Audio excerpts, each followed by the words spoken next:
Good morning বন্ধুরা, কেমন আছো তোমরা সবাই? আশা করি সবাই ভালো আছো, আমিও ভালো আছি। আজকে দেখো কাকিদের বাড়ি থেকে কতগুলো ফুল পেয়েছি। তো আজকে গোপালকে খুব সুন্দর করে পুজো দেবো এই ফুলগুলো দিয়ে। আর আমাদের বাড়িতেও আজকে অনেক ফুলই ফুটেছে। এই দেখো আমাদের জবা গাছেও কিন্তু অনেক কটাই জবা ফুটেছে। তো আমি ফুলগুলো এখন তুলে নেব এক এক করে।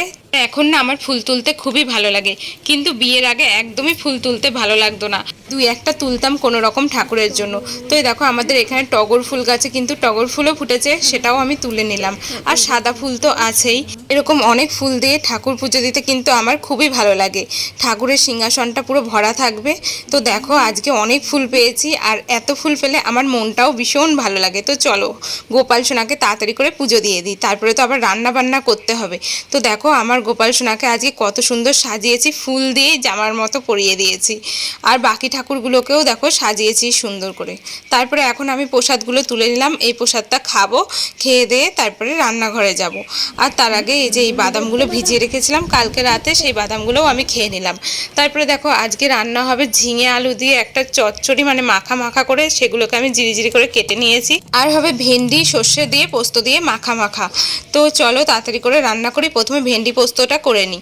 তো কড়াই গরম করে তেল দিয়ে দিলাম, এবার এর মধ্যে কালো জিরে দিয়ে দিলাম, তার মধ্যে দিয়ে দেবো কাঁচা লঙ্কা। আমাদের বেশিরভাগ রান্না কাঁচা লঙ্কা দিয়েই খাওয়া হয়, শুকনো লঙ্কা আমরা খাই না। তো এই যে ভেন্ডিগুলোকে দিয়ে দিলাম। শুধুমাত্র মাংস যদি বাড়িতে আনা হয় তাতেই আমরা শুকনো লঙ্কা দিই, তাছাড়া অন্য কোনো কিছুতে শুকনো লঙ্কা দিই না। তো দেখো লবণ হলুদ দিয়ে এবার ভেন্ডিটাকে ভালো করে ভাজা করে নেব। যতক্ষণ না ভাজা হচ্ছে ঢাকা চাপা দিয়ে এটাকে ভাজতে হবে, কারণ ভেন্ডি না মজতে একটু টাইম লাগে। তো ওইদিকে ভেন্ডিটা হতে থাক, ততক্ষণে আমি মশলাটা করে নিই। এই যে পোস্ত আর সর্ষেটাকে আমি ভালো করে বেটে নিয়েছি। এবার থালা খুলে দেখছি নরম হয়ে গেছে ভেন্ডিটা। এবার এর মধ্যে পোস্ত সর্ষে বাটাটা দিয়ে দিলাম, একটুখানি সামান্য জল দিয়ে দেবো, দিয়ে আবার ঢাকা চাপা দিয়ে দেবো।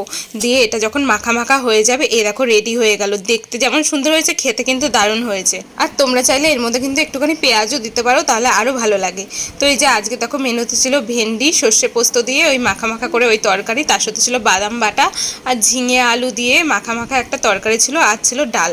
তো এটাই দুপুরের আজকে খাওয়া দাওয়া ছিল। চলো খেয়ে নিই। আর এই ভেন্ডি পোস্তটা খেতে কিন্তু আমার দারুণ লাগে। তারপরে দুপুরবেলায় দেখো ওই পয়লা বৈশাখের দিনকে পেয়েছিলাম ফুটিটা, সেটা ডিপ ফ্রিজে রাখা হয়েছিল, পুরো জমে বরফ হয়ে গেছে। এখন একটুখানি রোদের মধ্যে রাখলাম, পরে খাবো।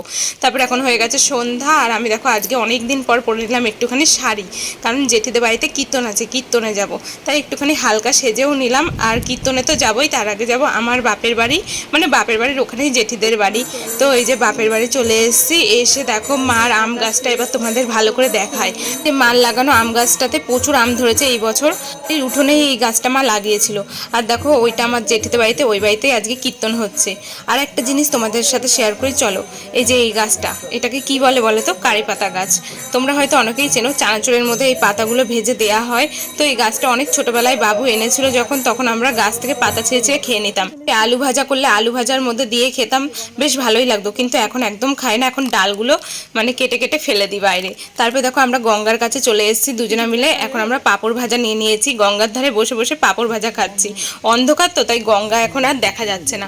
তারপরে এখানে প্রাণ পটেটো, ওই ক্যাকার না কি বলে, চিপস, ওগুলো নিয়েছিলাম এক প্যাকেট। তো সেটা খেলাম। তারপরে একটু খুব জল তেষ্টা পেয়ে গেছিলো বলে একটা বোতল জল কিনে নেওয়া হলো।